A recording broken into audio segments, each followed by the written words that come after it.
Queen Victoria was the Queen of England for a very long time. Her reign began in 1837 when she was just 18 years old, and she continued to rule until her death in 1901. This made her the longest reigning British monarch at the time. She ruled for 63 years, overseeing a period of significant change and expansion for the British Empire. Her era, known as the Victorian era, was marked by industrial progress, cultural shifts and advancements in science and technology. But for half of her reign she was in deep mourning. This profound sadness stemmed from a personal tragedy that would shape not only her life, but also the culture of an entire nation. This was because her beloved husband Prince Albert died. Albert was not just her consort, but also her closest confidant and advisor. His death left a void that Victoria felt deeply. He passed away in 1861. Victoria was heartbroken. She withdrew from public life, retreating to her royal residences and rarely making public appearances. She wore black for the rest of her life to show her sadness.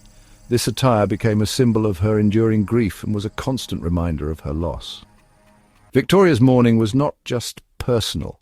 Her visible sorrow and the way she expressed it had a profound impact on the society around her. It affected the whole country. The British people, who held their queen in high regard, were deeply moved by her grief. People saw how sad she was. Her mourning became a public affair, and the nation collectively shared in her sorrow. They started to copy her ways of mourning. Wearing black and adopting solemn behaviours became widespread practices. Soon, black clothes and solemn behaviour became fashionable. Mourning attire and customs became an integral part of Victorian culture. This was how Victorians expressed their grief. Elaborate mourning rituals and strict codes of conduct around death became the norm. Victoria's long period of mourning changed British society. It influenced everything from fashion to social customs, embedding a deep sense of respect for the deceased. It made death and grief something people talked about openly. The Queen's example allowed for a more public expression of sorrow. It also led to new customs and traditions around death. Funerals became more elaborate and mourning periods were strictly observed. These customs lasted for many years after Victoria's reign. Her influence on mourning practices left a lasting legacy that continued to shape British society long after her death. Prince Albert was more than just Victoria's husband. He was her trusted advisor and best friend. They were deeply in love. When he died, Victoria was devastated. She withdrew from public life. She wore black and avoided social events. The Queen kept Albert's rooms exactly as they were. She had his clothes laid out every day. She even kept a plaster cast of his hand. Victoria's grief was profound and lasting. It shaped the rest of her life and her reign. Queen Victoria's mourning was extreme even for her time. After the death of her beloved husband, Prince Albert, in 1861, she was plunged into a deep and enduring grief. She wore black for the rest of her life, a period that spanned 4 decades. This was not just a personal choice, but a public declaration of her sorrow. She also wore a widow's cap and veil, which were traditional symbols of mourning. These items became almost synonymous with her image. She avoided bright colours and jewellery, opting instead for the sombre tones that reflected her inner state. Her wardrobe was a visual representation of her perpetual mourning. Her clothing became a powerful symbol of her grief, influencing fashion and societal norms of the time. Mourning attire became a widespread practice. The Queen established strict mourning rules for her court, ensuring that her personal loss was mirrored in the public sphere. Ladies-in-waiting had to wear black for a year after someone died, adhering to the Queen's stringent guidelines. They also had to avoid wearing any jewellery, except for jet, which was a black gemstone. This added a layer of uniformity and solemnity to their appearance.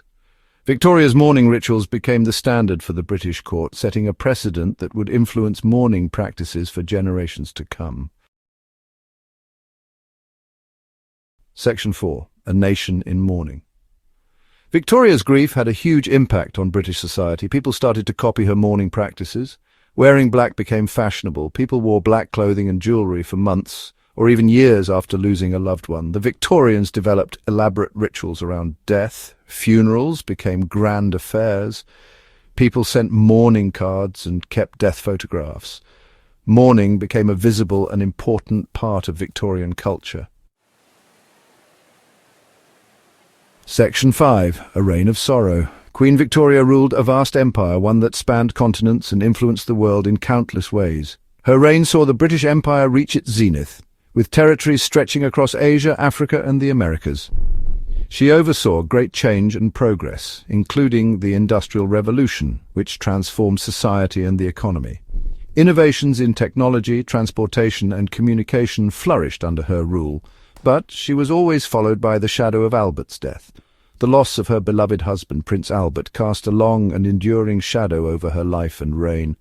Her personal sorrow became a defining aspect of her reign.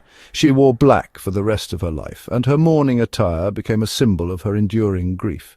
Victoria's unwavering devotion to Albert's memory touched the nation. She commissioned numerous memorials in his honor and often visited them, keeping his memory alive in the public consciousness. Her subjects respected her deep grief. They saw in her a reflection of their own sorrows and admired her strength in the face of personal tragedy. They saw her humanity even as she ruled from a position of great power. Her ability to connect with her people on an emotional level made her a beloved figure. In the end, Victoria's reign was marked by both her power and her profound sadness. Her legacy is a complex tapestry of imperial might and personal sorrow, forever intertwined in the annals of history.